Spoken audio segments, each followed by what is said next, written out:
Good afternoon, everybody. Welcome to the user uptake webinar from the SDGs-EYES project, Forest Cover Change and Soil Erosion, Advancing on SDGs Indicators Monitoring, Reporting and Accounting. My name is Francesca Piatto from the European Association of Remote Sensing Companies. Today, I will be your host alongside my colleagues Lorena Tertre and Monica Miguel Lago in the best of moderator.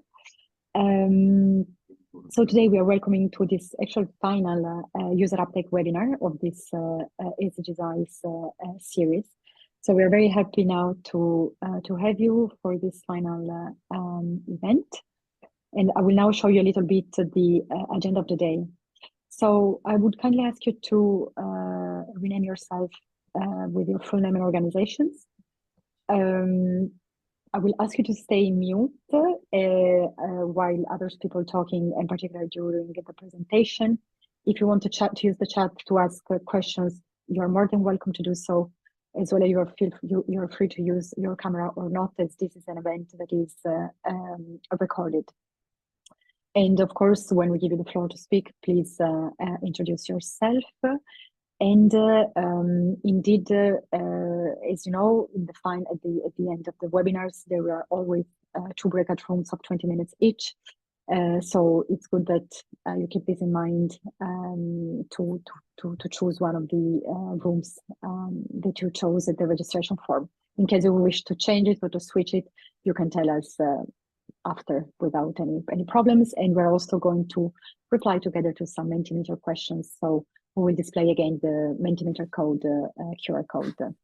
In terms of agenda, indeed, we're going to have a welcoming and opening by myself and by my colleague Malik Aliabu from CMCC, who is going to give a short introduction about the SDGs-EYES project. And then we will move on towards 2 presentation sessions. One focused on the forest cover, where we're going to have a presentation by Mihai, Daniel Nita from Forest Design, and it's going to be followed straight after by a panel discussion of 30 minutes with forest cover change experts moderated by Monica Miguel Lago. And then we will switch directly to the second presentation focused on soil erosion by Melissa Latella from CMCC, and again with a panel discussions with the soil erosion experts of 30 minutes. Moderated always by Monica. And then we will kindly move on towards the end of the webinar with breakout room sessions of 20 minutes max, where we're going to further deep dive a little bit in the different 2 topics. So we're going to have a breakout rooms on forest cover and one on soil erosion, and then the conclusions and the final remarks by myself. What I will do now is that I will give the floor to my colleague Malik Aliabu, who is the SDGs-EYES project manager from the CMCC Foundation, who will bring you a short introduction of the project. Malik, the floor is yours. Thank you, Francesca. Thank you so much. Let me go ahead. I'm just going to go ahead now very quickly and share my screen. There we go. You should be able to see my screen now. Okay. Yeah, very well. Perfect. Thank you so much. Okay, kicking this off because I really don't have so much time. I would like to do my best to keep it short. So this is a brief introduction, first of all, about the SDGs-EYES project. The SDGs project is a project funded under SPACE. It was a SPACE call, and this lasts for 36 months, and the project started in January 2023. The project will be also ending by the end of December 2025. So we're actually wrapping up all the activities. The project was funded by HEDA, the European Digital Executive Agency. The budget is around 2,800,000 euros, and it's funded 100% under a Horizon Europe project. Moving a little bit quickly, this is the management team. I myself, Malik, representing the coordinator, which is the Euro-Mediterranean Center on Climate Change, which is an Italian foundation. And I'm actually representing here on behalf of the scientific coordinator, Manuela Balzaloro, who has been following the project from January 2024. And this is the total management team that is coming from us, the coordinator. In terms of the consortium, this is the consortium is composed by 10 partners, in which there's an associate partner and an affiliated partner, 2 of them, and they kind of represent different organizations. And this is, as you can see here on the map. Moving quickly to give you a little introduction about the actual project itself and what we actually did and actually continuing doing. The SDGs project is kind of aiming at enhancing the European capacity for monitoring the Sustainable Development Goals. And we selected three Sustainable Development Goals, which is 13 climate action, 15 life above land, and 14 life below water.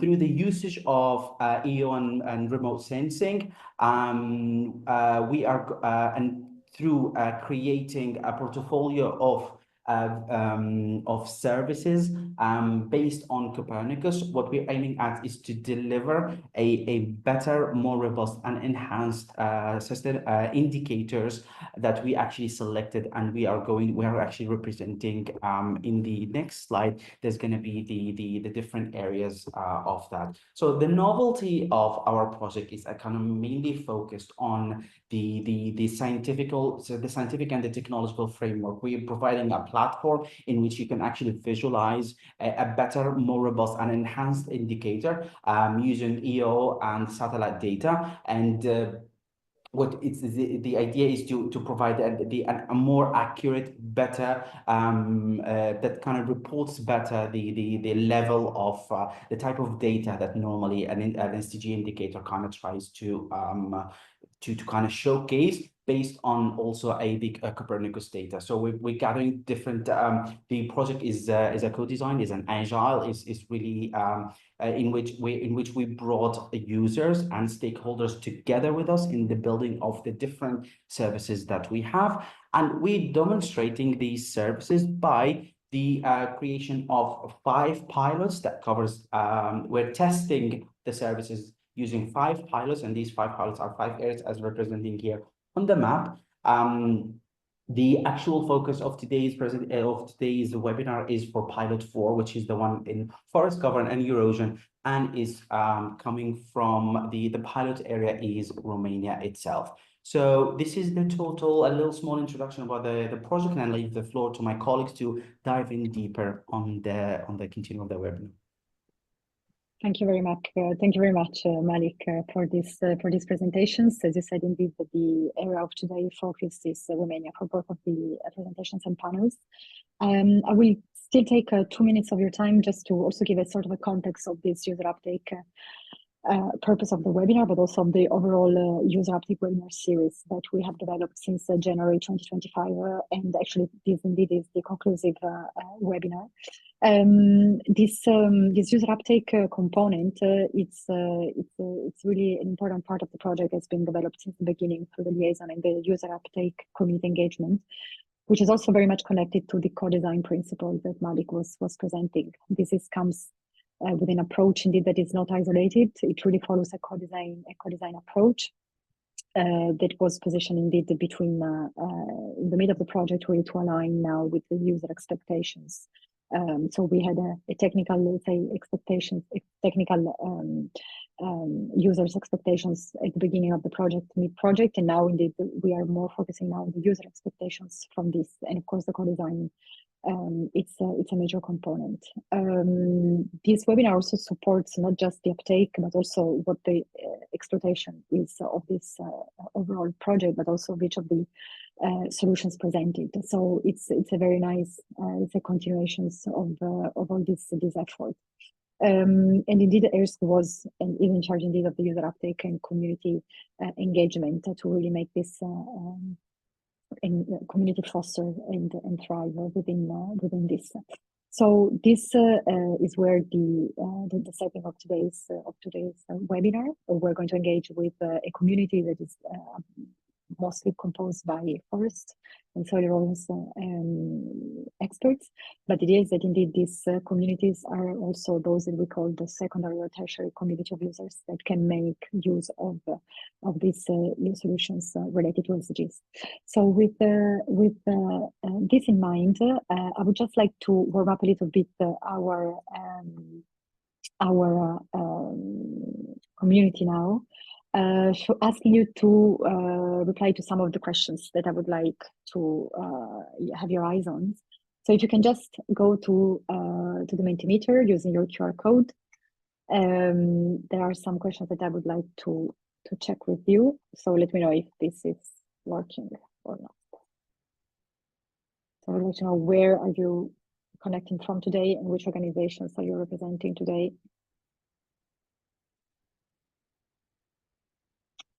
Okay. Usually these user uptake webinars indeed are composed by a different array of stakeholders, right? We really want to focus on the most complementary community possible. So from research to public sectors and research and private sector as well. So it's always important for us to have all the different comments and feedbacks from domain communities. And I see that indeed this is quite reflected. Okay, so private sector industry as well. Okay.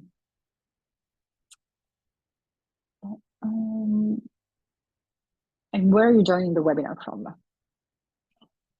From a geographic perspective and expansions is always interesting to see where and who we can reach.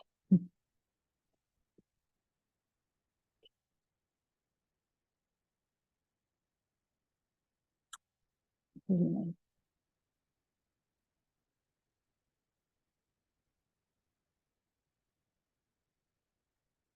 Okay, and then what are your expectations from this webinar? And hopefully we are going to match this throughout these 2 hours together.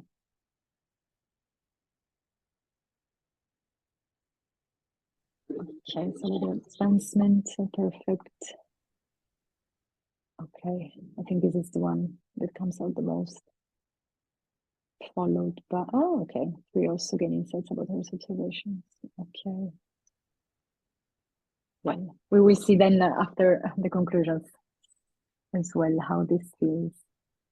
And then final question is, to what extent are you already familiar with the 2 pilot services discussed that we will be discussing in this webinar? Okay, first exposure to the pilot service.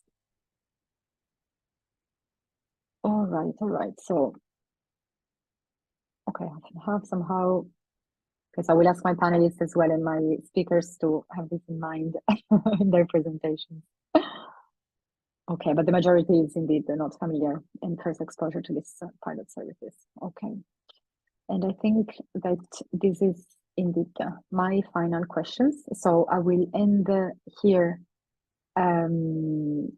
our little Mentimeter sessions, and I will be happy now to give the floor to our first speaker, Mihai Daniel from the Forest Design Company and SDGs-EYES Pilot Lead, to share the floor and to share your screen.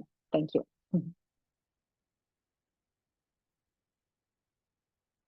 Okay, I'm going to share my screen.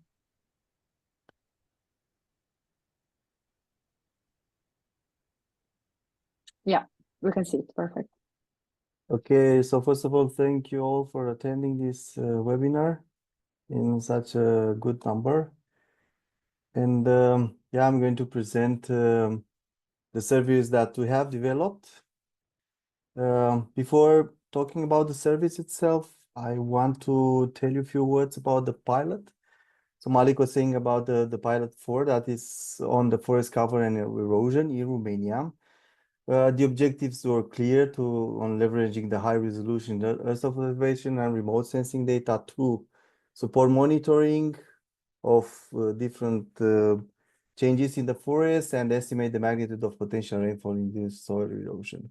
Therefore, the pilot 4 split in 2 services. I'm going to present this one with the forest change, and my colleague Melissa is going to present the other one with soil erosion.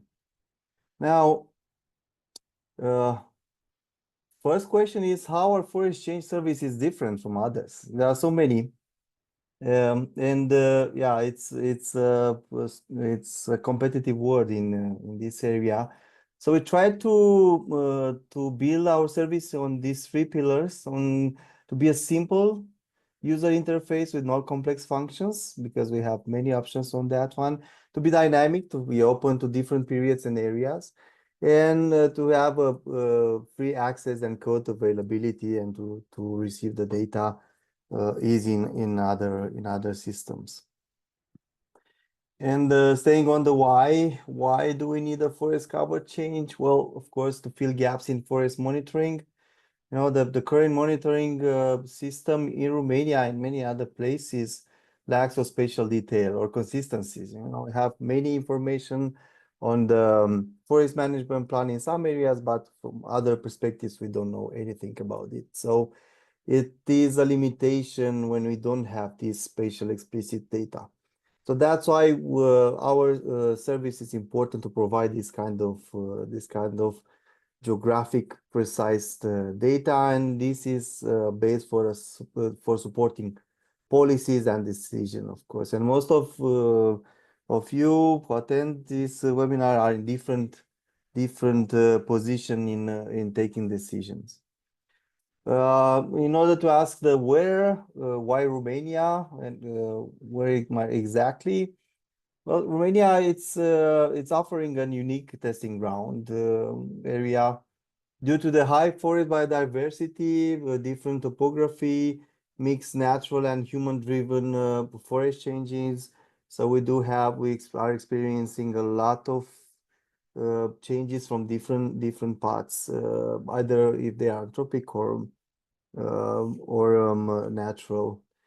So Romania was a good place to start and test this kind of service. How we did it? Well, we implemented a methodology focused on analyzing forest cover dynamics using a comparative analysis of multi-temporal satellite images.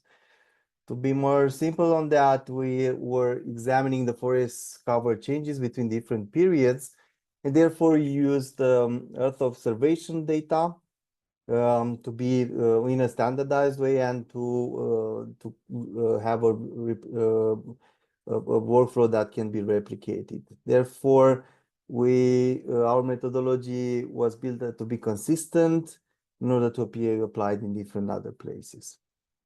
Before I give you an insight on the user interface, I want an interactive presentation on that one. I want to give you some words about the workflow itself.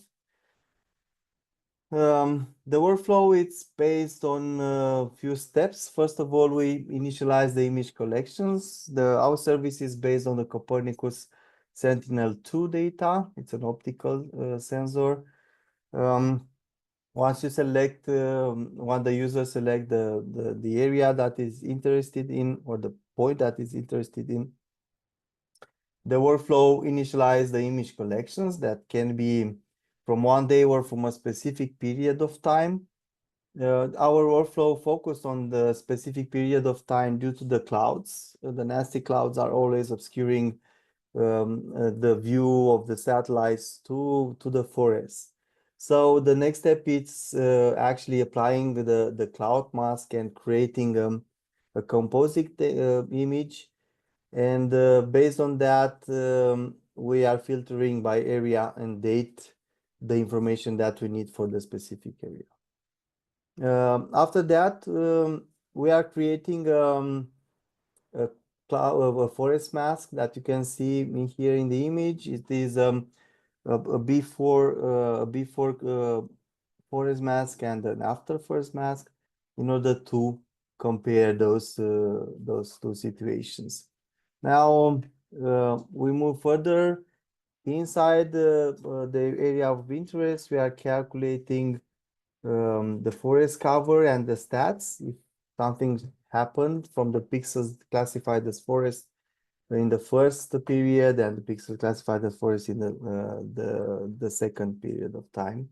And in here we are creating the composites and calculate the vegetation indexes using the spectral bands that they were pre-processed and radiometrically calculated.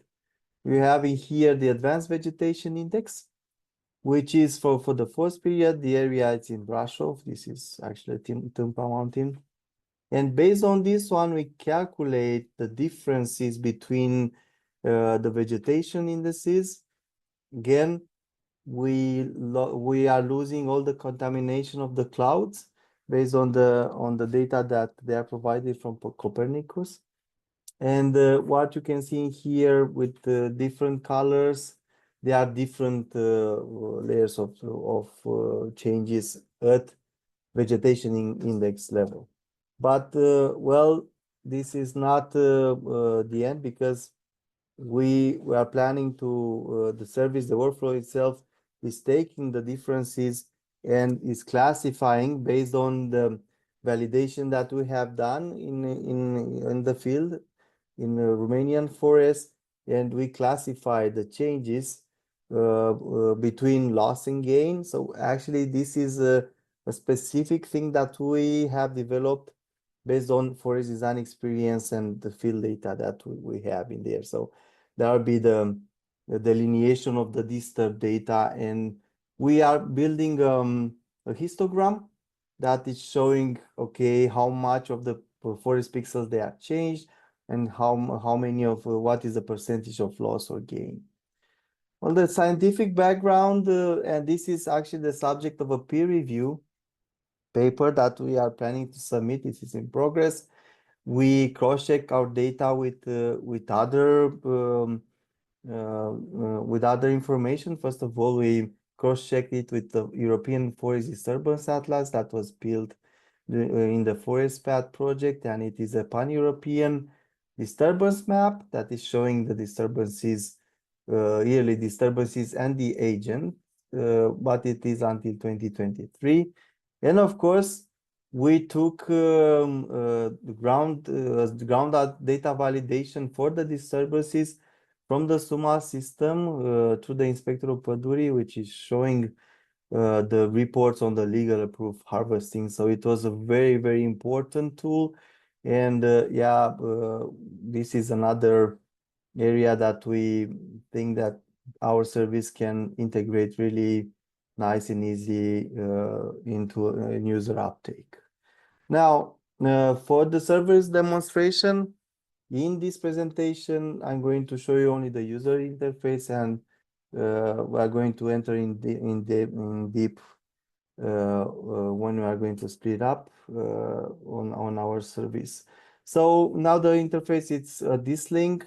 I created a video to show you the demo and to explain how is the service working now to the user interface.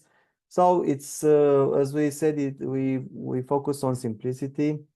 So what we have in here is actually the interface that you can select the period. As I was telling you in the workflow, that we do not focus on a single day. We are actually focusing on a period of time. And why is that? Because we want to recompose it and lose the gaps that they are produced by the clouds and their shades. So the interface now lets you select easily the date of the first period, like, and the dates for the second period of time. And after you select those dates, now it's only 1 week and so on. We are using that small point place marker that it's taking the coordinates, and once you press running, you are going to receive a graphical here on the data that of course this is for computation reasons that we can expand it. So what is in here is the advanced vegetation index, and you have the before and after. You see here a place near Râșnov, and the changes of the AVI differences that you can see the loss and gain. So in here is actually an older disturbance that now it was covered with vegetation, and the new one that has a fresh soil in there. When you press the download button, you receive those data as the PNGs, and you have again the differences, the advanced vegetation index of the before and after. and the histogram that we're talking about there in the workflow, and of course the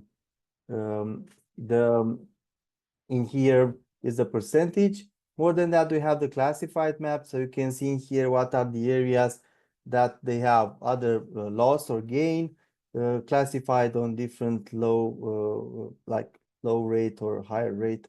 This legend, it is actually dynamic, and it is based on the mapping there. Okay, moving on, the wrapping up. Now the roadmap on our service is this one. So we do have the user interface ready, and at this level, this is what we have developed, and we are really happy for your feedback. And once we get it, we're going to address the user feedback and improve the interface and of course the workflow. And then we'll have the offline applicability test and the final adjustments on the service. That's it on my side. Thank you very much, Mihai, for these presentations and this interface that you just showed us. We are now moving to the moderated panel discussion with the forest cover change experts, and this will take around 20 minutes. I will give the floor now to our technical moderator, Monica Miguel Lago, who will then proceed to introduce also the different speakers. Thank you very much, Monica. The floor is yours. Thank you very much, Francesca, and thank you very much also, Michael, for this presentation. Indeed, I think we could keep three words like simplicity, dynamism, and interoperability, and probably through the stakeholders that we have invited, and thank you again once to all of you for accepting this invitation. We will cover about how this tool, but others, thinking about the many activities that are around the European landscape, we could advance on the use of Earth observation for forest monitoring. But for that, we have different institutions with us. We will be looking into the forest administration. We will also dive into the certification authorities, looking into the private sector, and also ending also with research communities. So for going to these discussions, I will invite first Robert Pache, which is a forest engineer in the Protect Areas Unit at RomSilva, which is the Romanian National Forest Administration. So Robert is a forest engineering and conservation specialist, but with these activities, he's working towards integration of GIS systems and also Earth observation tools into the monitoring and forest planning. So overall, we will discuss with him about this integration and RomSilva and also the challenges.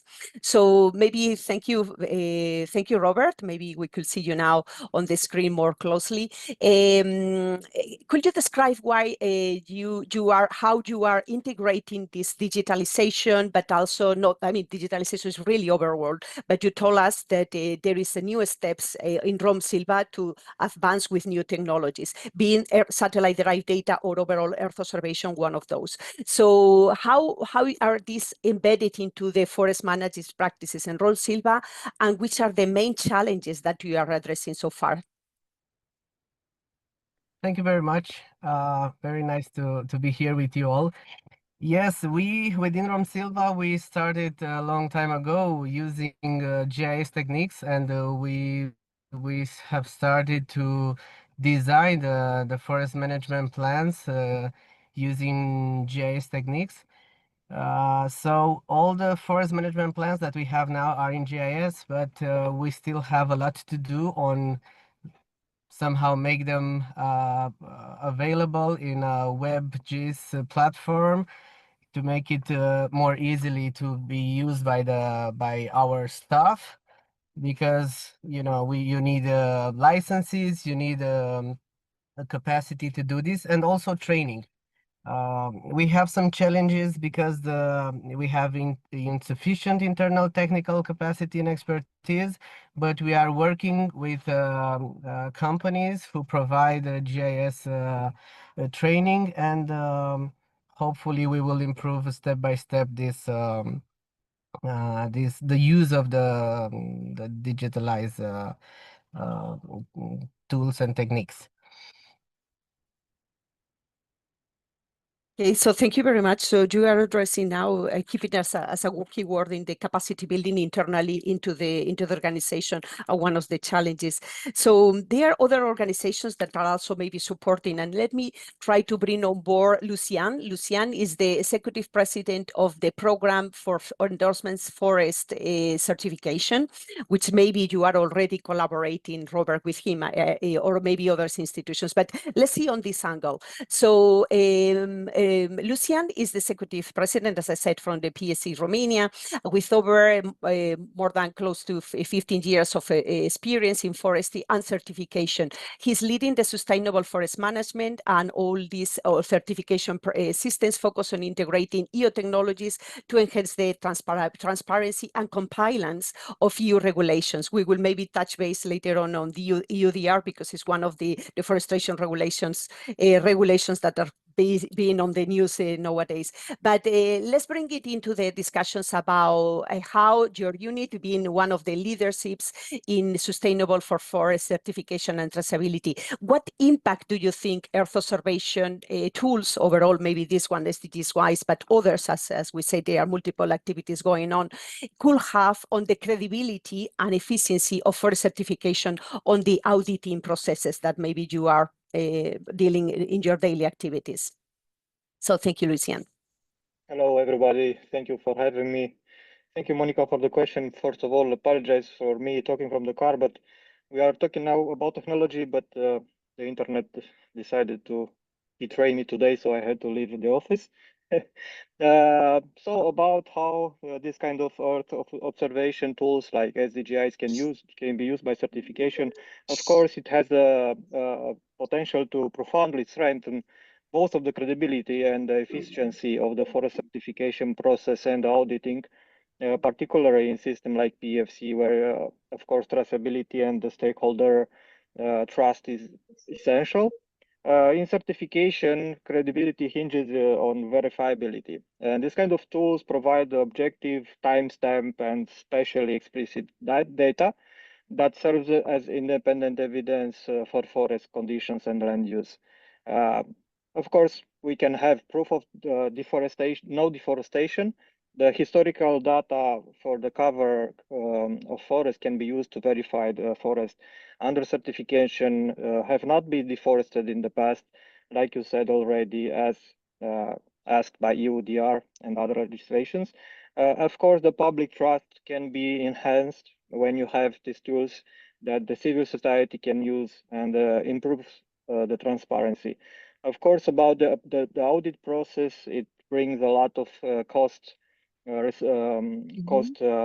reduce, and it can be used to create a smarter sampling for auditors to focus exactly where the disturbances are occurring. Mm-hmm. Thank you very much, Lucian. So you are really providing already another keyword, like it's the cost, reducing costs, and maybe we will, if we have the time, maybe we will analyze even your estimations on this. I mean, which percentage we are talking about. So let's try to bring other vision, like the private sector, how the private sector is bringing into this, and also providing training, maybe they connecting with what Robert mentioned, that they are contacting already other companies that are providing this type of services. So let's bring on board Kodrina Mariaili, is board of director of the Open Source Geospatial Foundation. But it's also a project officer at Terrasigna. So Kodrina is a technical geographer, but is specialized really on geospatial intelligence from the insurance sector, but also her role on this Open Source Geospatial Foundation is bringing this dimension that we would like to approach, how these platforms, open platforms, are providing maybe more transparency, more opportunities to make this uptake in the future. So Kodrina, maybe you see a little bit only, it's just a draw on this about this tool, but you maybe have another in mind, another platforms in mind, like our modular systems, which are bringing data sets, algorithms, models on board, according to the different user needs. So given your experience with the Open Source Geospatial Foundation, we'd like maybe to hear your views about this, how these tools or frameworks are influenced for developing this validation and transparency. I would like for you to give this point of transparency. Thank you. Hi, hello everyone, and thank you for having me here today on this discussion. Thank you for the presentation, Mihai. It was quite interesting. I've been playing around with the user interface, and I really like the simplicity of it. That coming from someone that is also struggling into not making our services too, with too many buttons, let's say. Coming back to your question related to the role of open source in environmental monitoring and with specificity to forest monitoring and to data platforms and exploitation platforms and so on. I would like to mention that, you know, having the background experience with free and open source software for some decades now, one of the biggest advantages that we have is that at this point in time, for every cycle that requires a user to get from data storage, processing, visualization, interpretation, and sharing the results, for every step of it, you have a mature open source solution. And of course, this applies to forest monitoring as well. And looking at that, I think it is a true support when it comes to further improving forest monitoring and environmental monitoring, because given the pillars of the open source paradigm, and they've already been mentioned before, and I'm thinking here about the transparency one, for example, it offers a user, even if it's let's say at the beginning, at the beginner level, or even, you know, more advanced, it offers a fair possibility of a good comparison, a fair comparison in the end with other relevant data sets that have been obtained, data sets or products that have been obtained for a specific purpose.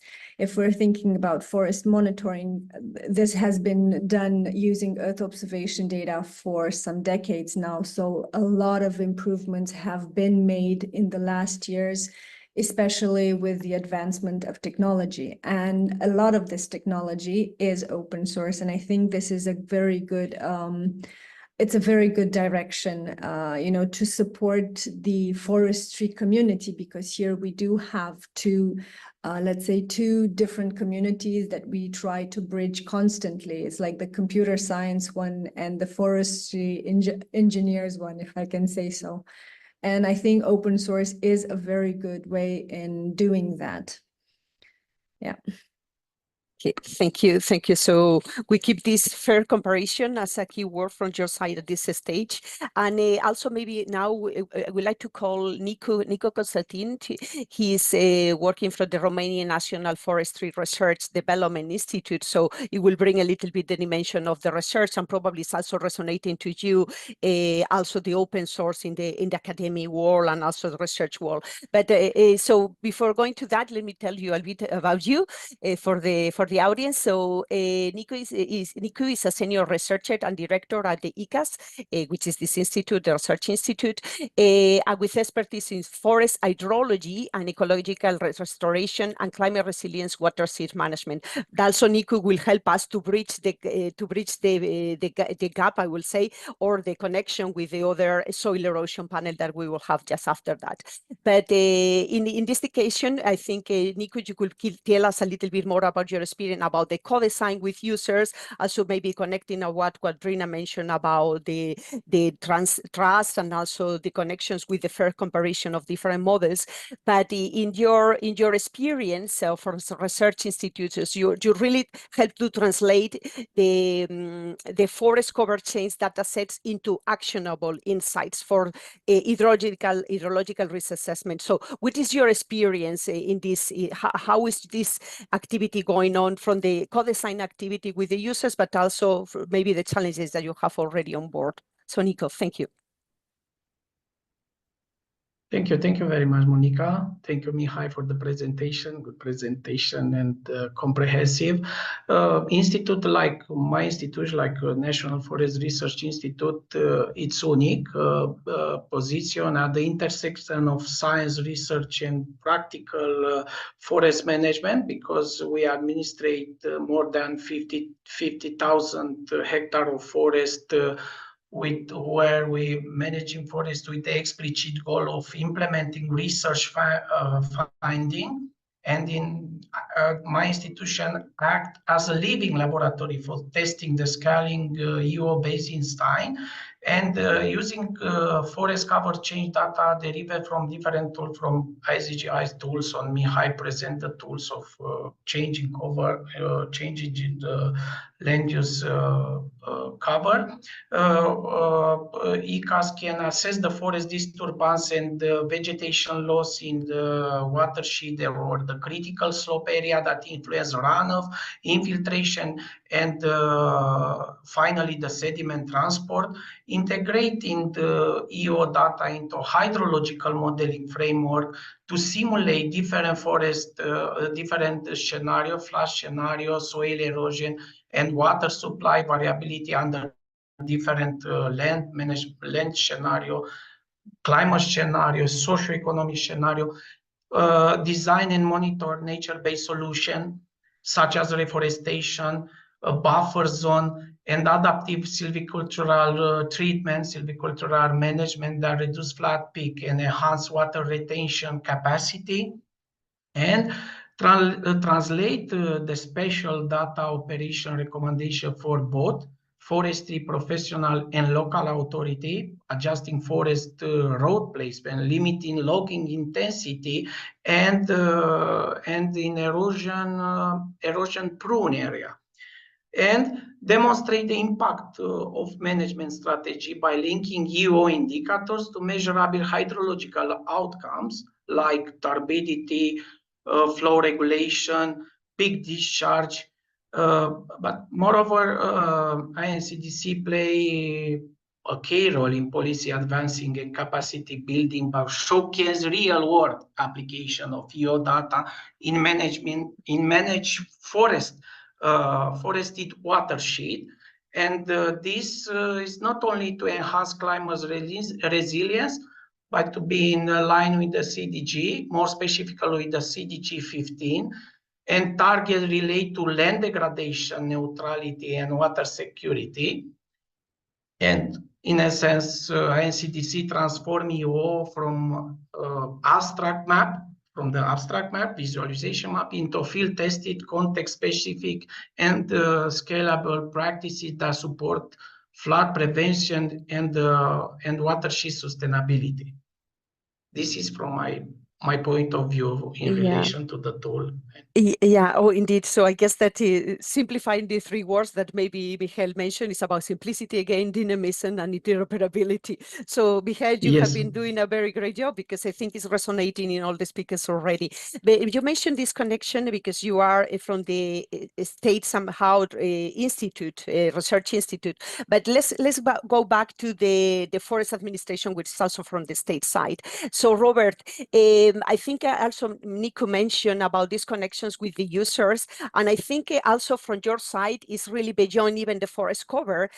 So how these tools could maybe assess another type of impacts in other ecosystems, like maybe tourism or erosion in the protected areas that you are taking account. So how do you see this role of Rom Silva playing, integrating these insights in this monitoring for state programs? No, but not only the forest management. Let's go a step further to connect. Yeah, thank you. We are also managing 22 national and nature parks in Romania, together with 48% the state-owned forests. And we are looking also to use this kind of tools on, let's say, analyzing the impact of unsustainable tourism in protected areas, because we can see the, let's say, erosion, the change of the vegetation, but also we can also think about overgrazing activity, also on this pastoralism area. Also, we can have some monitoring based on this solution on let's say pasture active management, because there are some subsidies from the Ministry of Agriculture that we can supervise if they are cleaning the pastures, if they are reducing the density of the trees in these pastures. So yeah, together with the forest monitoring, we can also go to other, let's say, land use and also on protected areas. But considering these targets from you, let's say 10% non-intervention, we have to look carefully what will happen in this non-intervention area. Probably the forest administration will step back a bit in these areas, and nature conservation will take care of these areas. And we have to be careful with forest fires.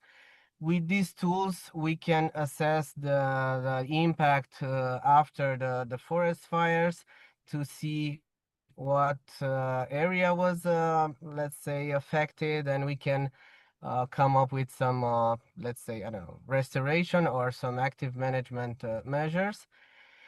So yeah, very useful techniques. I remember some years ago, some companies were providing trainings for us with using these satellite images. We were downloaded them, processing them, and after so hard work, we could come up with the solution that Mihai presented. Now with a few clicks, we can have all the image on the situation in the field and of these disturbances.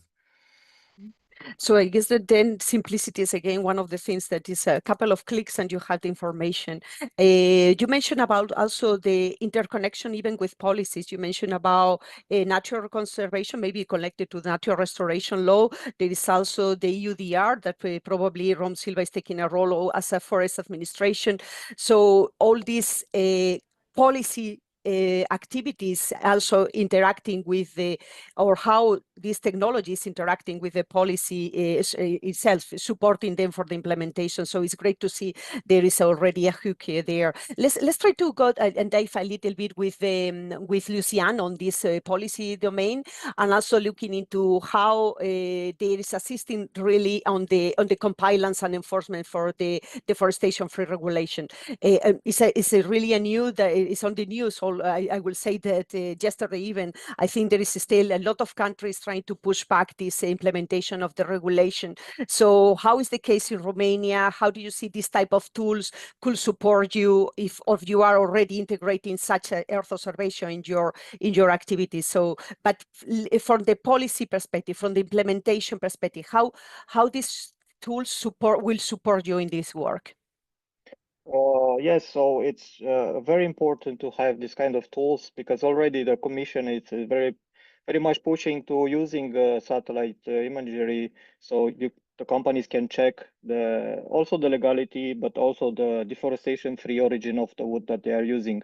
So I think it's very important, even these days, for the companies to get ready and train the people to use this kind of tools, because there are the go-to tools to use when you have to check the past, because these tools, let's say, they have their limitations. So you can see the past, that is great, because you can clearly see that was a forest in 2020, like UDR is asking, and it's still a forest today.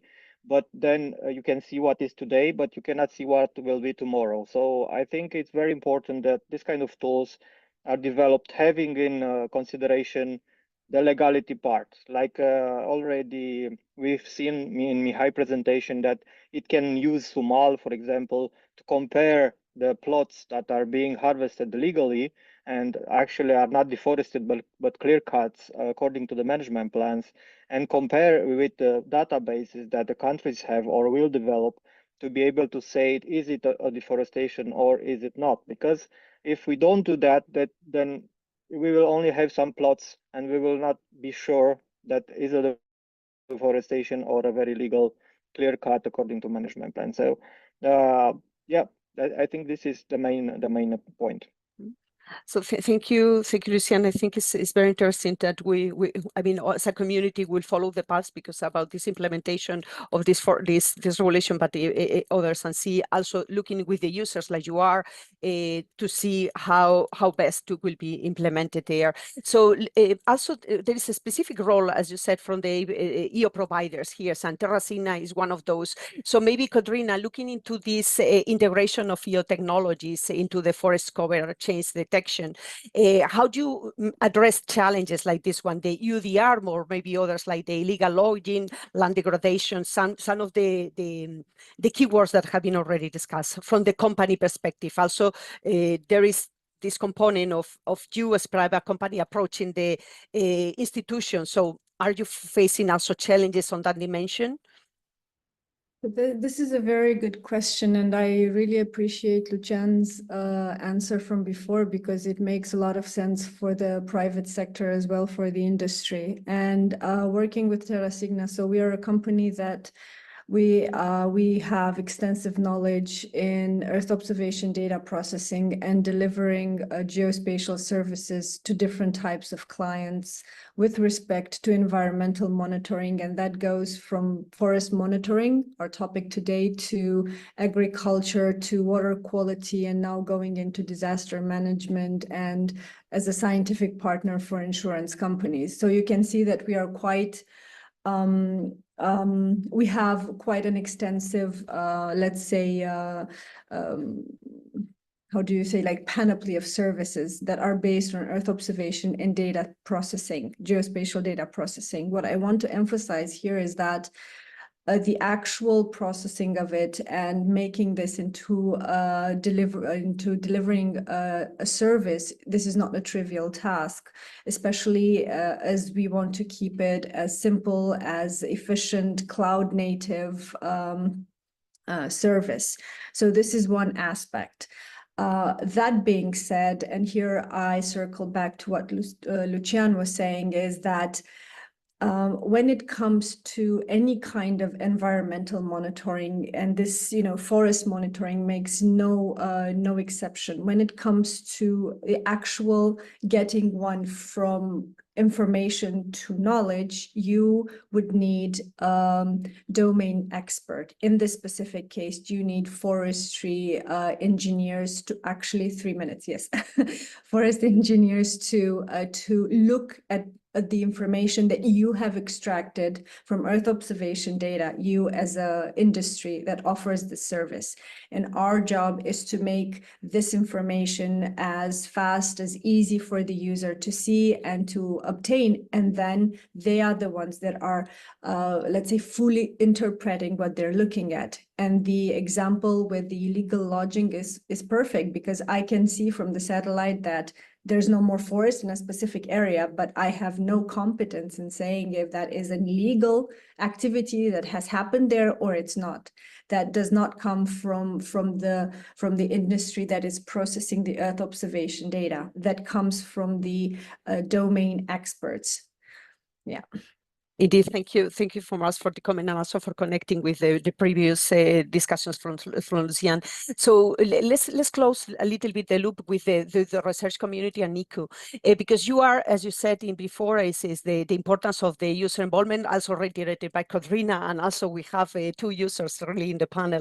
So how do you mean how important is this user involvement for ensuring that these tools, for instance, are effectively meeting these needs? I mean, we always say that it's a very nice word, but how we definitely get into that, which is this co-design approach that you are leading to make this successful?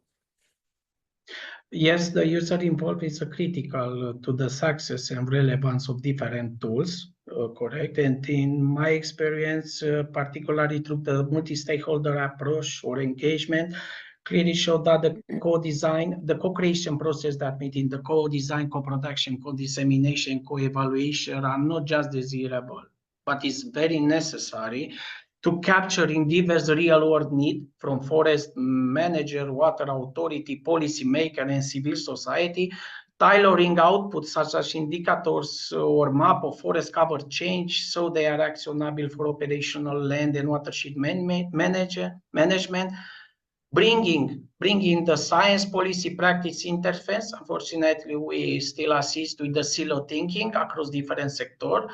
And in my work, across the different study case across European, including, for example, watershed in Romania, we saw that early and consistent stakeholder engagement can help to improve the usability of different hydrological and land use model, different tools for forested ownership and trust in the result.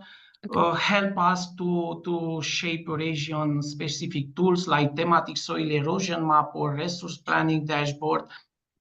Moreover, tools like SDGs-EYES must serve a variety of users, from national agency to local practitioner, that require moving beyond top down to data provision for the co-creation or stakeholder influence indicator design, spatial scale, and the visual output. And the most important, Monica, it is the fact that co-design, co-creation, it's not enough. It's not enough, because this is the life cycle of the project. We need to move forward of the life cycle of the project to keep the stakeholder involved, and different tools that we create through the research process. We need to keep inside of this part of the co-creation process beyond of the life cycle of the research project, in my point of view. Indeed, it is not only on the project life cycle, it's really beyond after that. So for all the panelists, just let me know one word or a couple of words that you have learned from the rest of your panelists. I mean, I don't know, Nico, what you learned from Katrina, what you learned from Robert, what you learned from Lucian. I mean, let me know what you learned today, just a couple of words. Yes, may I start? I learned that, and we know that we have to work together in order to, facilitate this, let's say, digitalization to go to get into the forest sector more, to be more transparent to the public. We are working now to implement a project to be more transparent and to give the civil society and the people more information about the forest, because we have them and we have to facilitate this to make it more visible. And yes, not to think on silos. So hopefully we will work together, and also with the responsible authorities. Here is the issue: the responsible authorities should be more open and to bring the stakeholders on the same boat. Thank you, Robert. Maybe Lucian, you choose what you learned from any other of your panelists. Hey, I learned make it simple. So it's very important to make a simple tool that can be used, and as simple as it can be, because people are not really so friendly with technology as we think. We know to use phones, but maybe we are just using for Facebook or Instagram, not for going into deep. So make it simple, make it usable, and make it useful. That's it. Thank you. Katrina. Well, again, thank you for having me on this panel, because this was quite educative for me. I appreciated all the responses, especially because they come from different parts of different institutions with different responsibilities. I think I hear something. No, So which was very good for me. I also really support what you mentioned, Robert, at the beginning. I think that putting people that are working in this domain and under the same roof or in online meetings like this is super useful. And I think that this, in a way or another, should continue. So, and again, of course, we need to make things simpler. Thank you, Katrina, for taking the opportunity to be with us today. And then Nico, you closing? To close in, yes, it's very important across all the panelists to the co-creation solution with us who manage the land, ensure we build services that are not only scientifically sound, but truly usable. And let's keep the dialogue going across discipline, sectors, and scale to make these tools or different tools work where they matter most on the ground. Thank you for this.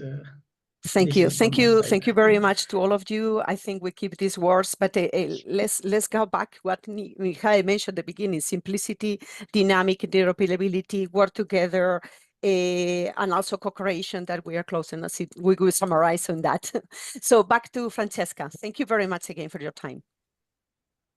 Thank you, Monica, and thank you to all the panelists.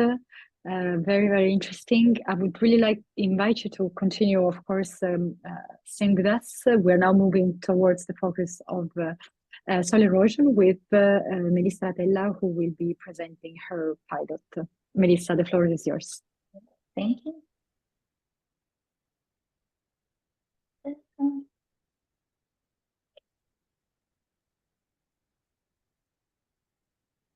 Okay, can you see my presentation? Yes, we can. Okay, perfect. Hi, everyone, and thank you again for being here today. Now I will talk about the second part of this pilot, which is about soil erosion. So why we focused on soil erosion? Well, statistics and studies have told us that more than half of the European Union is affected by one or more soil degradation processes, among which there's also soil erosion by water. And this is a natural geological process and generally is balanced over the long term. But however, now in the short term, anthropogenic activities can lead to unsustainable rates of soil loss. And studies tell us that already a quarter of the European Union suffers from unsustainable soil loss. Soil erosion induced on-site and off-site effects, and sometimes the effects are magnified because of the interaction with the vegetation dynamics and climate change. Also, soil erosion has a high cost for the European Union. Here you can see some examples. And both the ecological and socio-economical concerns have raised the interest of policies so that soil erosion related indicators have started to be included into the policies as a way to track the progress towards some objectives. And here you can see some examples, and very important is that at the EU level, an indicator about estimated soil erosion by water provided by Eurostat can be used as a proxy of the UN indicator about land degradation. So we can use it to track the progress towards this goal. The goals of this pilot were actually two. The first one was to improve the current assessments of the soil erosion by water indicators for a replicable and scalable workflow, also working with data integration and testing some artificial intelligence solution. And this goal comes from the fact that the indicator at the state of the art has some features that might be improved. Here in this table, you can see the current grading system from Eurostat, and you can see that the indicator has a very good geographical features, so in terms of coverage and comparability, but can be improved in terms of time features, timeliness, and frequency of dissemination. So in this project, we address all these features, and we were able to provide a map at the annual or quarterly scale with a short timeliness. And although the pilot area is small, ideally the workflow can be applied to all the European Union territory. The second goal, similar to the previous presentation, was to provide a web interface and a programming environment for users in order to be able to compute and visualize soil erosion, soil loss, and its influencing factors. And also in this case, we work to have a very simple and dynamic tool to present to our users.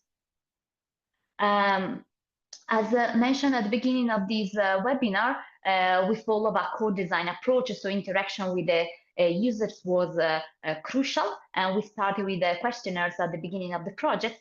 And then after 1 year, we present a prototype of the product in a workshop. And then this year, we were able to show you a first draft of the user interface and the backend. You already have understood which is the study set, so we'll skip it. Okay, regarding the methodology, we are recalling the methodology already adopted at the EU level, which is based on an empirical model, which is called the Revised Universal Soil Loss Equation, RUSLE. You can see the model here because it's very simple. It's only composed by one equation that basically multiplies some factors.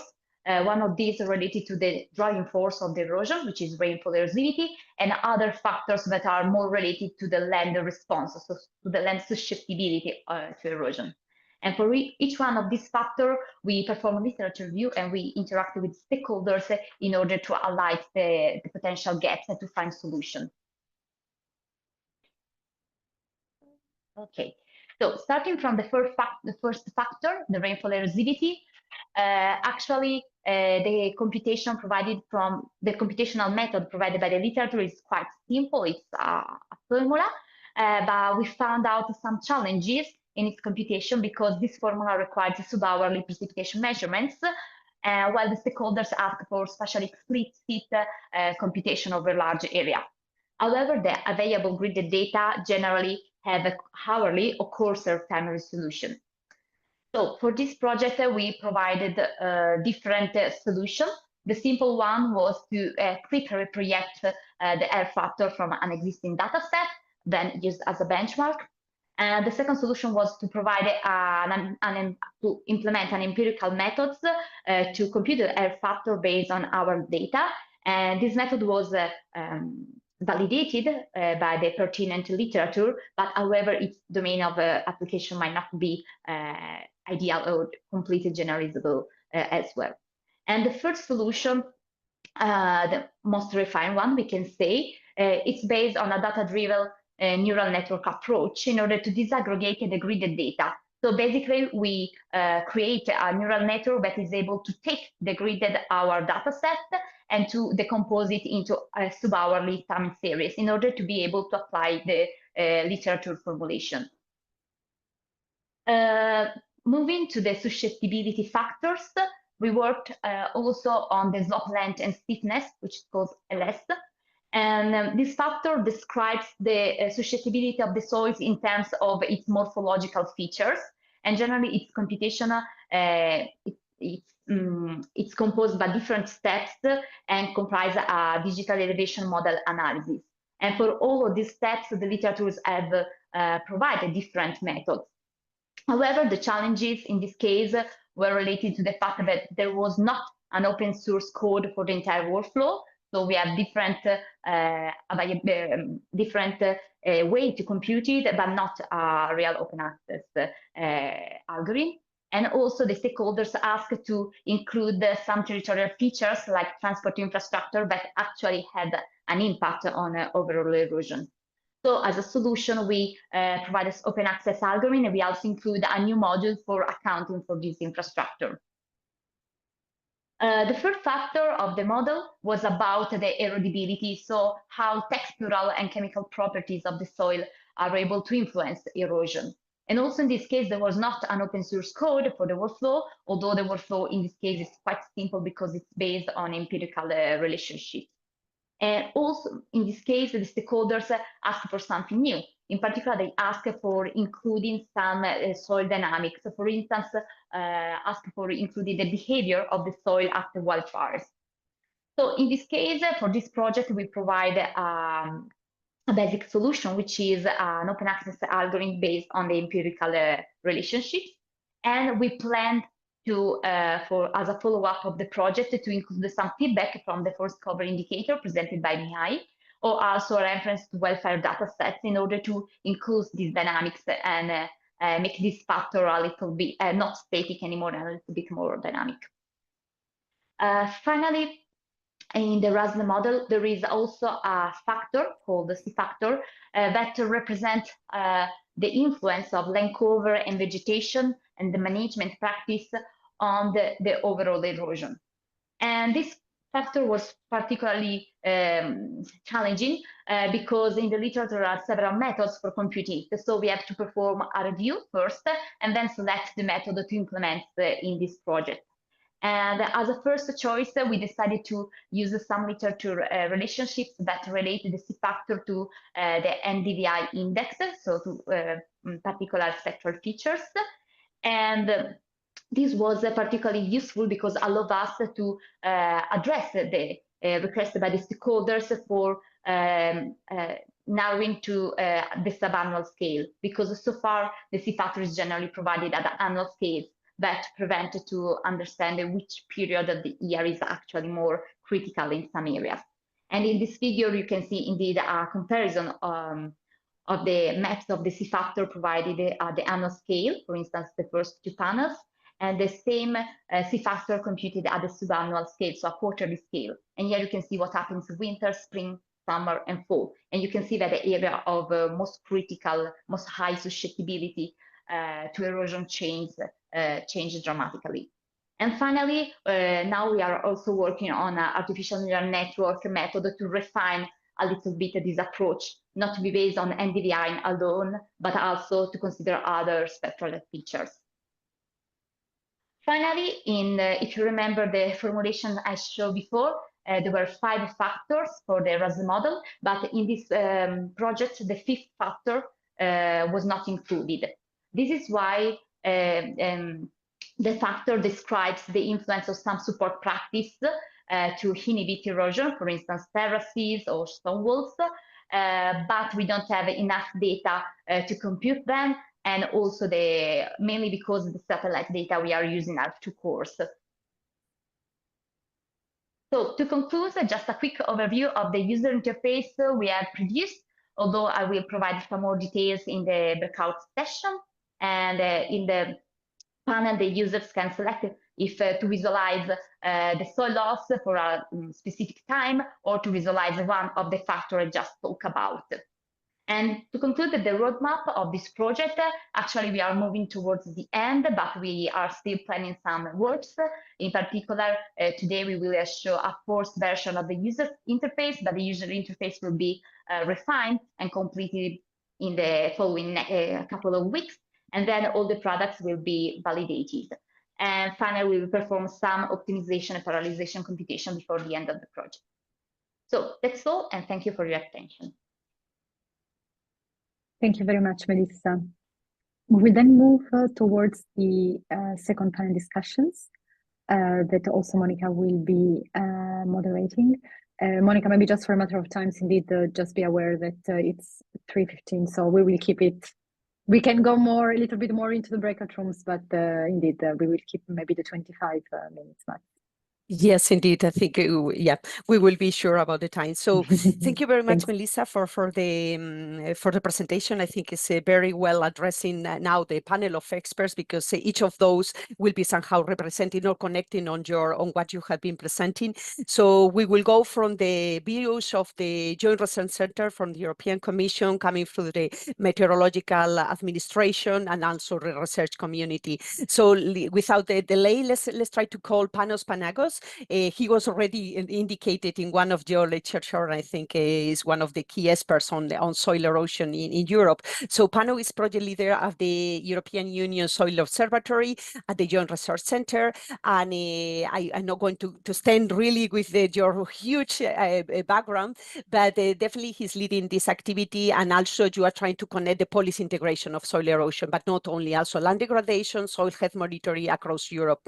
So bringing these hats that you have already, let me check about you really have the experience on the soil erosion by water indicator. So this is indicator, the one that Melissa was trying to put as an improvement. It is something that definitely resonates in your work.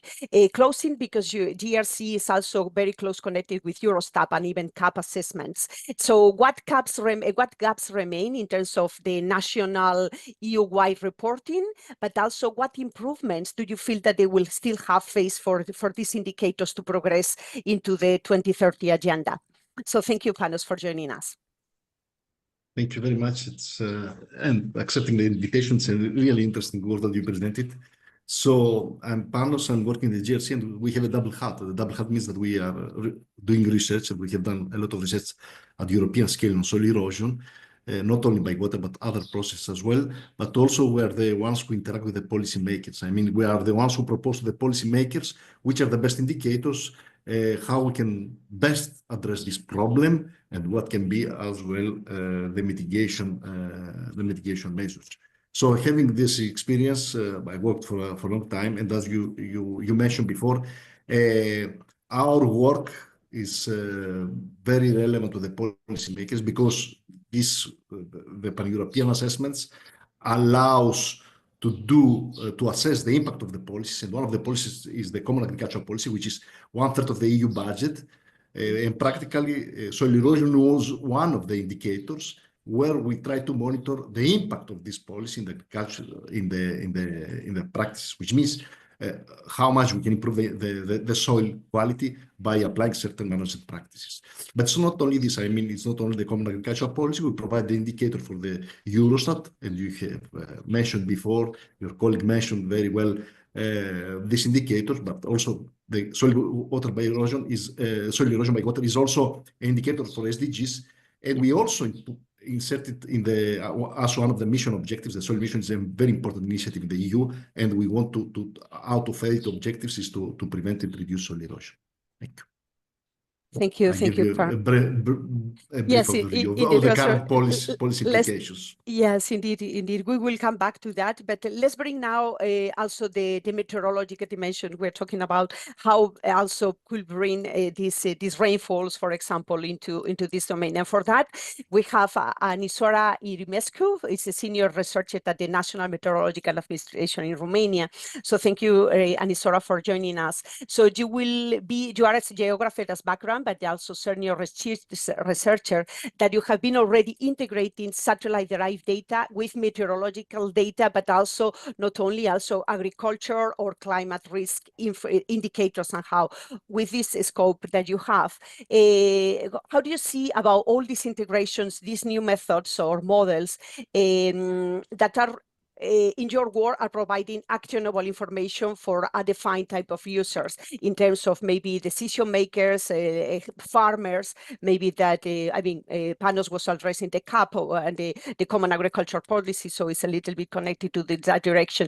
So how do you think they responded to the erosion risk and other climate hazards like these floods or droughts, for example, from the meteorological point of view? Thank you.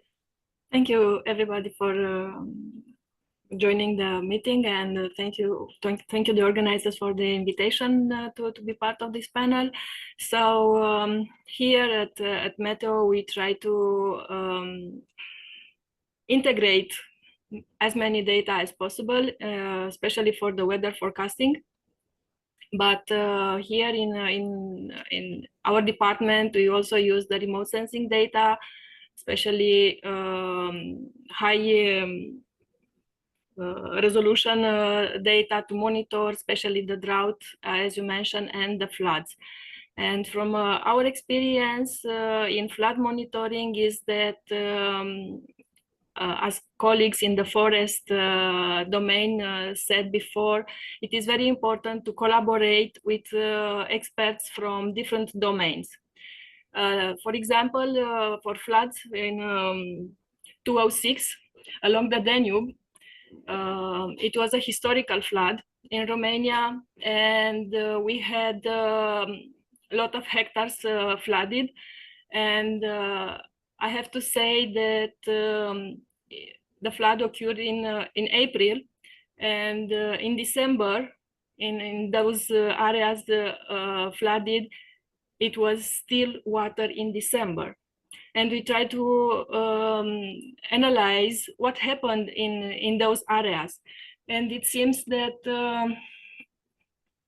it was the soil, because the soil capacities for water infiltration, it was very low. So the water remain above the ground. And then for drought monitoring. It is also important to know the soil characteristics, because there are some rains, but as you know, it can rain in 5 minutes, like for a whole month. So the water is not going down. It's still flowing to the rivers or flooding some areas. So it is very important, the soil, it is very important in our studies and in our models here in Meteo. Thank you, Anisora. I think somehow you are referring also what Panos mentioned before about the soil health. I mean, really, it's important to have a healthy soils to be able to prevent obviously this risk. So yeah, let's try to move on the discussions, and we have now two researchers in soil erosion. Let's try to bring first Pedro Batista. He's a researcher in water and soil resources research group at the University of Augsburg in Germany, and he was been doing all the modelings, doing research on uncertainties, also trying to combine empirical data, remote sensing, machine learning studies, also for understanding the soil redistribution and conservation.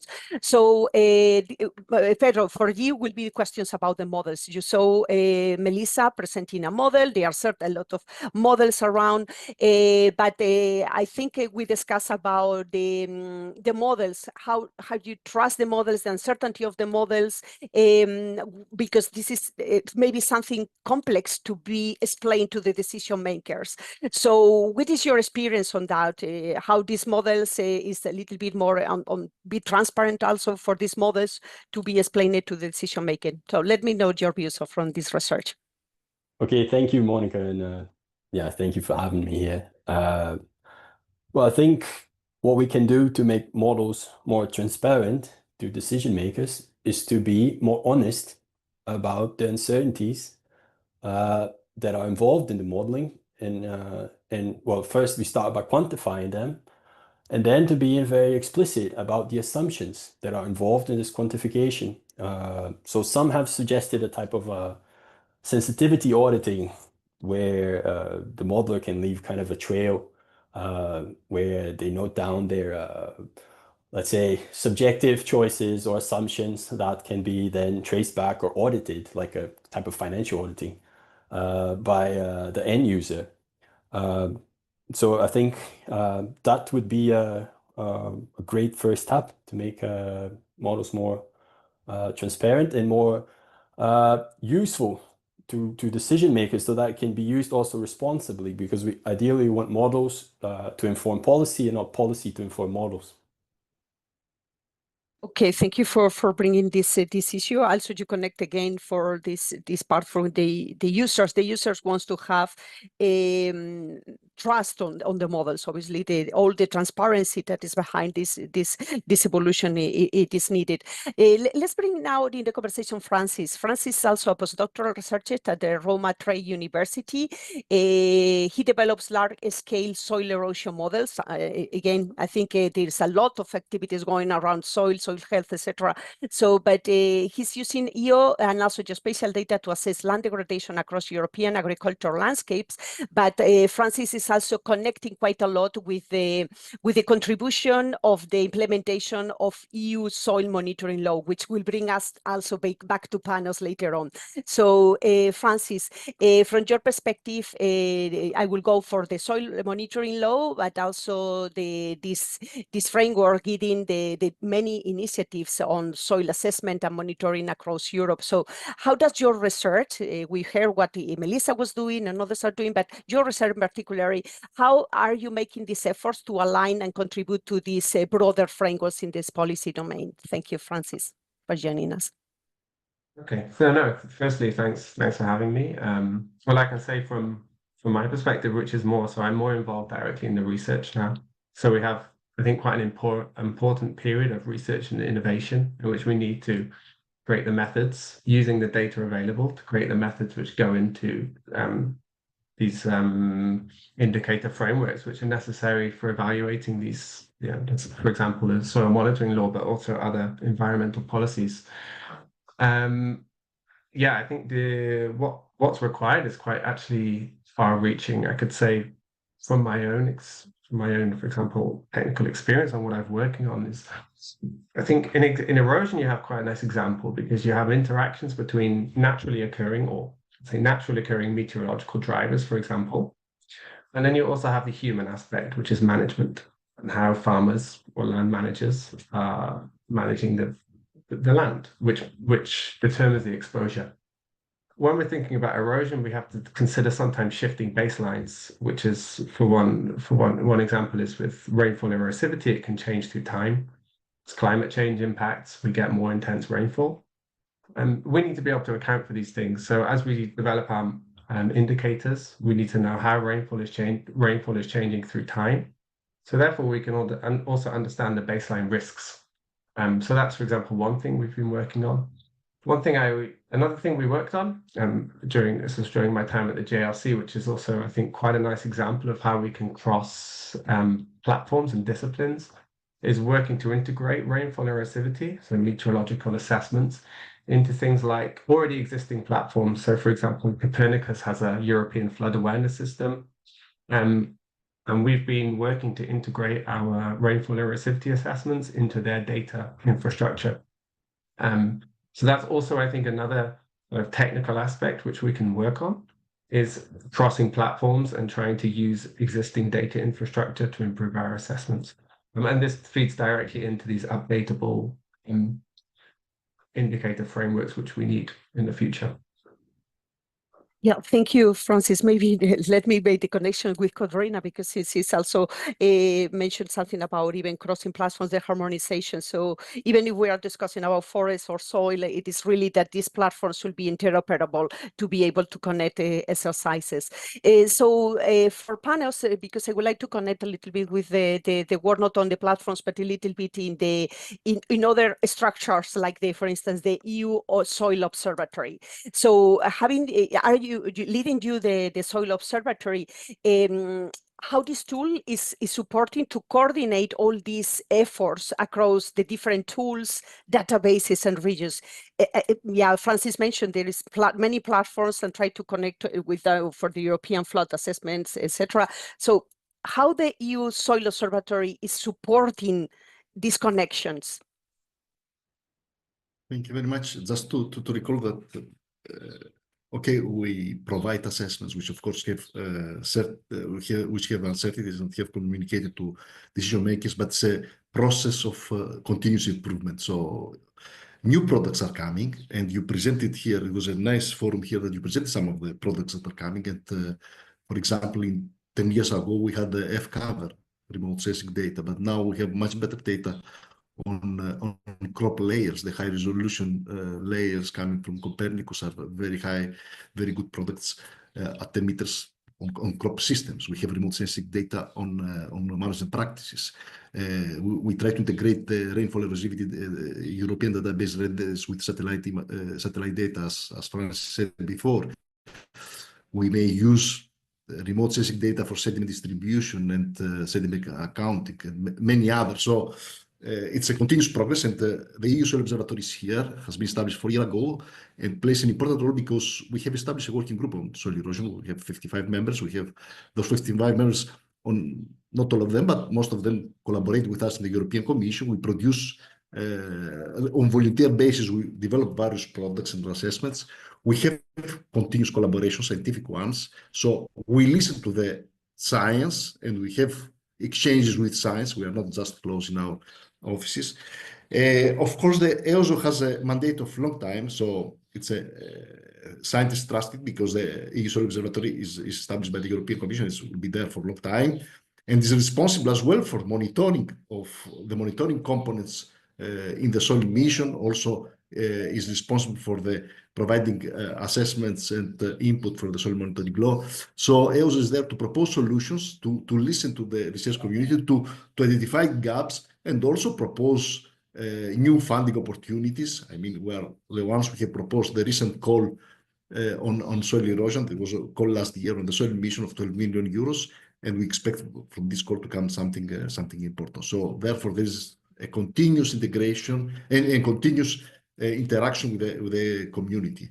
But also, we want to see how national or regional applications like you presented can be implemented in the upcoming soil monitoring law, because countries will be obliged to report on soil erosion data. So we listen in this in those activities. Therefore, these interactions are very, very important. Thank you. Thank you to you, Panos, and also for providing more information how the EU Soil Observatory is working, and also how it's looking in coordination with these working groups to be able to connect communities, not only in the science side, but also even in the private side. I mean, new tools, new emerging data sets, etc., that could contribute to the main goal, which is make the soil erosion databases a more health overall in Europe. So let's try to move to Aniswara, and also because you mentioned, I mean, we are talking about the soil erosion definitely, but you have been, Aniswara, developing the soil degradation index. So normally there is probably in previous discussions, maybe we see that there is a lack of high resolution of soil data. But how and why is important to you assessing this long-term risk, such as this erosion and also the declining of water infiltration capacity? You mentioned the very case, the case that you mentioned about the floods in 2006. So how is important is that for you, this soil degradation index? As you know, Romania is agriculture country. We have almost 1/3 of the land used for the agriculture. So it is very important to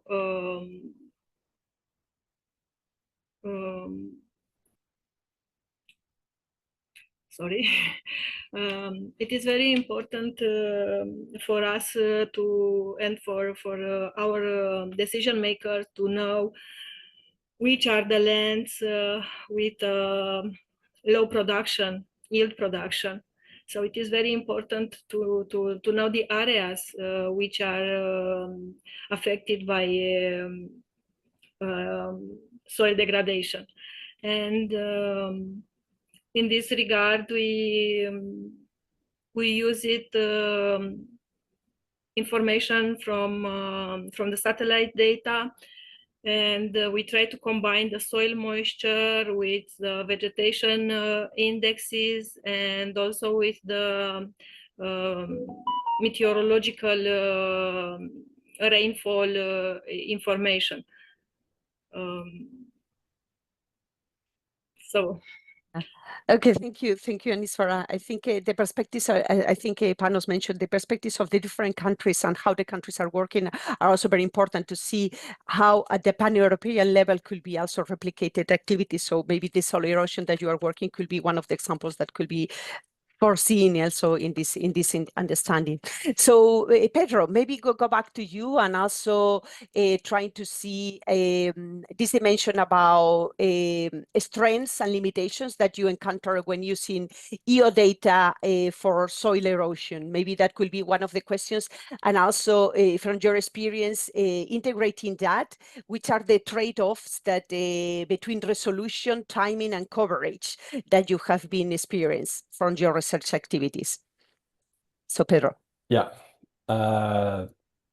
Well, something I think that is very promising. Well, at the end, it depends what do you want to know regarding erosion.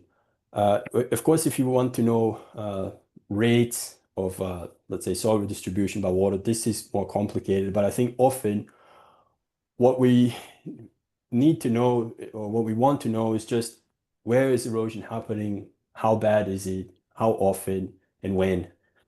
And nowadays, as Panos mentioned, with the availability of data that we have now, this can be more easily quantified or achieved. So because when does erosion happen? It's when you have a field that is exposed to rainfall and there is some kind of slope. So with the kind of rainfall radar data that we have now, and with the satellite data that gives you vegetation strength and so on, of soil cover, with a high spatial temporal resolution, we can identify fields where erosion is happening, how bad is it happening, and when, across large areas. And we have worked on that lately using also some machine learning. And I think that's very promising. But then, of course, for other aspects, for long-term effects of soil erosion and how this affects soil properties and soil functions, for that we need numerical models usually, and that is a bit trickier. I think that where we need to work a lot more on, and I think there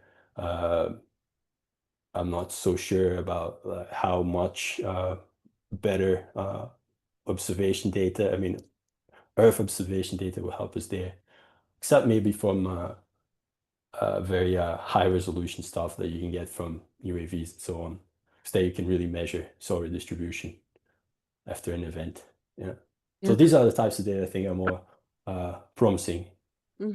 Okay, so it's still a lot of research in the different data sets and high resolution. There are many, but I mean, the community is definitely improving on this. Well, your experience even with machine learning, all these artificial intelligence things that are supporting these numerical models, I think is a step forward. So thank you for bringing this point. And let's go to, and I will say lastly to Francis, and maybe because you touch upon about integration with platforms. Maybe my question to you will be about harmonization. I mean, about there are many groups that you mentioned that they are doing this land degradation indicators, but your methodology maybe is aligning with or differing with others. How do you see this harmonizing these approaches? How difficult is going to be this process? Okay, that's a good question. I think it depends what you mean by harmonization. Do we want everyone to move towards the same methods, or do we want harmonized? Or no, what I mean is, do we want harmonized flows of data where we can, where we can have a selection of methods which could be applied, which represent a variety of different ways to interpret that data and to formulate indices. Okay, I think I have 3 minutes. So yeah, in my personal opinion, I think the idea would be is that we start to work towards platforms where users can start working with the data where they have the things that they need. These we know, like the typical names come up. We need Sentinel type data. We need rainfall. We need these typical things they use across many different parts of environmental science. So that's the first thing. I think one is that's more of like a technical challenge, and something which ideally we need for Europe. I think you have platforms like Google Earth Engine, which are maybe starting to dominate a bit here. And I think talking about open source as well, it would be nice if we had kind of scalable rivals. And then secondly, I think we should work towards mixed methods, allowing new methods to be created and work towards kind of ensembles. I think these ensemble kind of methods for assessing indicators and communicating them can be quite powerful, and I think they also show things like convergence of evidence. So that's the kind of thing we're working on. The indicators we're working on also have some new characteristics. For example, one challenge with indicators is using fixed thresholds. So now in a project we're working on, which is looking at soil degradation in olive orchards, we look at using dynamic thresholds, for example, which is also something quite novel and interesting, I think.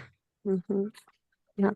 Okay, so would you give us some direction? Obviously, my question was very complex because we could have about harmonization of models is another topic, of course. Okay, so as I close the panel before, please give me 2 words, please, not extending to that, what you have learned from others, maybe 2, 3 words. Maybe for starting from Panos, I give you more time, Francis, to think.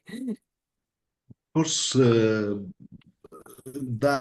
dialogue, as you said, having interactions with different communities, also see how others have done, because I have seen what forest has done till now, and I think the forest community has been advanced. I work also in our department here in GRC with foresters, and they have advanced a lot. And Romania is a very good example of this. So I think we should converge the efforts towards, this objective, and we have the chance with new technology, but also we should continue surveys, we should continue quantifying uncertainties, we should continue validation, we should do all this process in order to be credible for the policymakers. Thank you. Thank you very much. It's credible. It's a nice word to trust, like we mentioned before. So Aniswara. So I learned that it is very important to have communication with specialists from the different domain and intercommunicate. It's the keyword from my side. Yeah. Thank you so much, Pedro. Well, it was interesting to learn a bit more about some of the initiatives from the EU and about these, how people are working towards, tackling soil erosion in general. Yeah, thank you. And Francis. Yeah, it's unmute. Yeah, well, I would say, I think what can be useful, which we can do, especially in erosion, is to start to think about emphasizing what we do and what we don't know. Some things we're more sure of, and actually we're more sure of things like timing of bare soil, and for example, if it's exposed to rainfall. These are things we're more sure of, and these are actually very important, especially for end users. So if we do that, we may actually find we're more sure about relevant information than we believe we are, perhaps. The second thing I would also say would be emphasizing spatial scale when communicating these products. So, for example, if large-scale assessments are meant to complement or supersede, often, for example, these products are not meant to supersede local knowledge. So when it's necessary, we need to also emphasize this, how there's scale differences in these products, which we always have to keep in mind to communicate to the end users. Thank you so much. I think we are keeping some words, and in fact, I will give now the floor to Francesca. But please keep in mind that the breakout sessions will be also a motivation to keep talking. So, Francesca, thank you very much. Thank you, Monica, and the panelists. Indeed, we are now moving to the breakout rooms. One on the forest cover change and one on the soil erosion. My colleague Lorraine will already prepare them, so you will soon receive a message with the link to follow, and you will be directly to your own room. We are slightly little bit late, so eventually we will be possibly 7-10 minutes late. So feel free to stay with us, and we will make sure to finish on time. So we're gonna start now the breakout rooms and counting at least 15 minutes, 20. Thank you so much.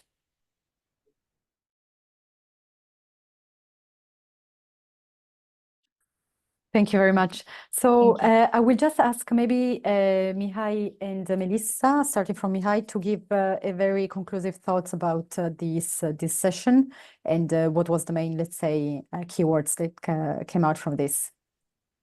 Thanks, Mihai. Okay, so I have two very short conclusions. One is sharing is caring, and the other one is do it, delegate, or destroy. And just to have it, the idea to say it in here, that after the discussion we had with everybody, it is really important that these kind of services to be passed on to the stakeholders in order to have a life after the project, because that was one of the main issues that was underlined here. And again, we do have three types of users. Some of them they are doing by themselves. Some of them they're not interested, so they add on the destroy, but there are some users that they want to delegate. And the life of our services, I think they are on there, so we need to focus on those users that they will want to delegate that into our service. That's it from our side. Thanks, Mihai. And Melissa?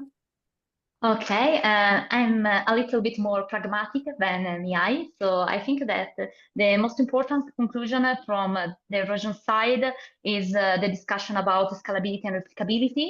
And so in light of this, I will take care that all the deliverables of the project will be very clear on the use data, the methods, and the applicability domains. and the limitations. And also regarding the user interface, I'm not sure that so far there is a README or a information panel, so I will discuss with the developers in order to add this, in order that also the user that are not expert in the Jupyter or Python programming can have the same information. So I really thanks for this, because we thought that it was important, but maybe this stressed it a little bit. And also reconnecting to the panelists, also Pedro Batista stressed a lot about transparency, and I think it's very important. So we will work a little bit towards this direction. So thank you. Perfect. Thank you. Thank you very much, Melissa. Indeed, the very timely points that you guys raised. I will then move to our last Mentimeter questions that I would like to retake with you, starting from this. Who then do you think is the main beneficiary of the pilot presented in this webinar? I mean, we already have some ideas where this what you're thinking before, or not, or if in the same site you sort of changed. Let me know if you have access. Okay. So we have also seen that indeed this one is regulatory government is one of the main stakeholders group, indeed taken on board, and academia, of course. Agencies.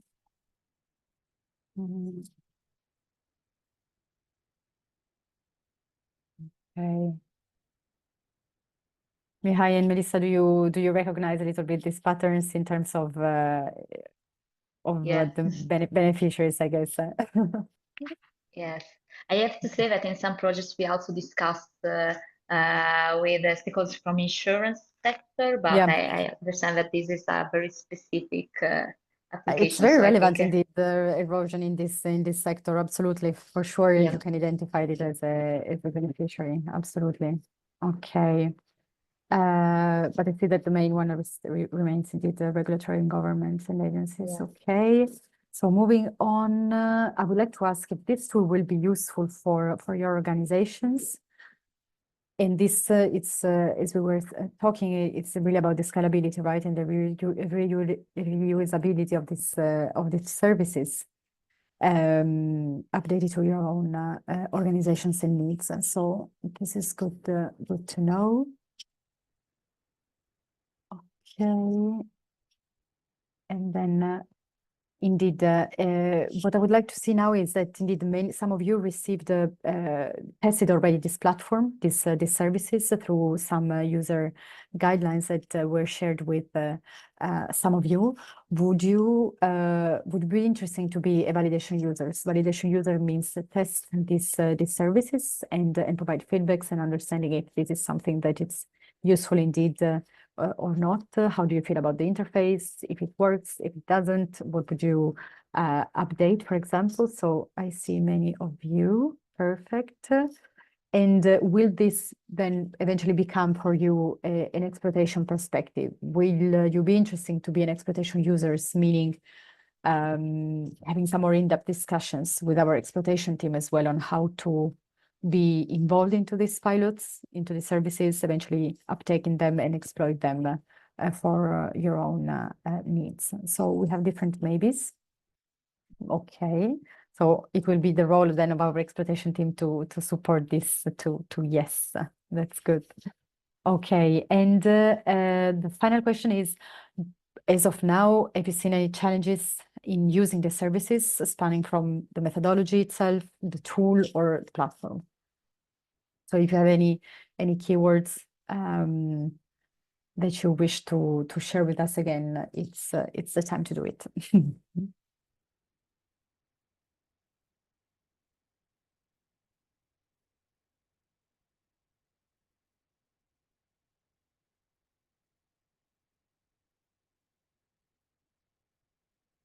Okay. So the challenges we can see is directly in the sustainability of the service, methodology, okay, the scalability. Okay, so this is something that we foresee already, so we will make sure to address these challenges as we can. And I would then, okay, so methodology, another one, perfect. Okay, so methodology, service, interconnectivity with platforms and scalability. Okay, so interoperability, absolutely.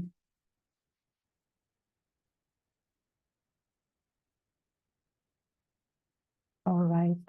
So Mihai and Melissa, we will have some thoughts to to give into this then. I would then close. So what? Yeah. So also in terms of qualifications and high-tech tools, qualified people, absolutely. So how to form people, how to have a qualified team to use these services. That's very clear. So I will now close Mentimeter. Okay, and I also see scalability may be a challenge and maintenance for limited resources teams. Yeah, we share this. So I will close now Mentimeter, and I also invite Monica eventually if Monica wants to give any further conclusions. But otherwise, indeed, this was our last user uptake webinars of the SDGs-EYES series of webinars. So it was a very huge effort that all of our team at AIRS, but also each pilot of the SDGs-EYES project and of the full SDGs project teams, right? From the different pilots that presented their services, but also from our technical teams behind that has been developing the platform and all the different typology of backend and user interface. So of course, it's been a very, very important effort. And we just want to share that indeed, since the beginning until now, we gather across above 200 participants across all these projects. So across these webinars, sorry. So I think they've been very, very successful. And in terms also of resources, we have gathered them through reports. So if you access our webpage, you can have access to all the different reports and also to the different recordings that are now available also on the YouTube channel. So this is part of course of dissemination of resources. And also in terms of concluding this webinar, you will also receive a Google form where we would like them to gather your final inputs and especially to keep contact with you if you're interested to become and to continue the discussion from an exploitation perspective. So this is also my conclusive remarks. And Monica will... It is already in the chat. It's already in the chat. The feedback form. Yeah. So don't hesitate, like as direct follow-up to stay connected with you and explore opportunities for collaboration. Just go to the chat and fill in the feedback form already. Thank you. Thank you so much, Lorena. Absolutely. It's even easier like that. And Monica? Yes, Joe, I just wanted to emphasize the team effort. Again, as you said, it is not only one individual or one organization, it's also different organizations and the typology organizations coming from the research, the private sector, the companies, the private sector connected to other services in other sectors. So the multi-stakeholders domain, I think, is important on all these projects in Horizon 2020 or Horizon Europe projects. I mean, ESA projects, whatever projects are related, I think the stakeholders are important, and also the audience providing this feedback. The co-design is essential, and I think without your comments, I think it's impossible really to progress on the developing. So thank you very much again, and let me make a special thank you to Lauren Trert, because she was really dealing with all this engagement. So it's a special thank you for her, because she was really making a great effort to have all these plus 200 people involved from these stakeholders. Thank you. Thank you so much, and looking forward to stay connected with all of you. Absolutely. And also thanks to Malik, indeed, our project officer and project manager of the project. Thank you very much. Perfect. So Monica and Lorena will conclude now. I will close the recording, and we will keep in touch soon with all the different resources. Thank you very much.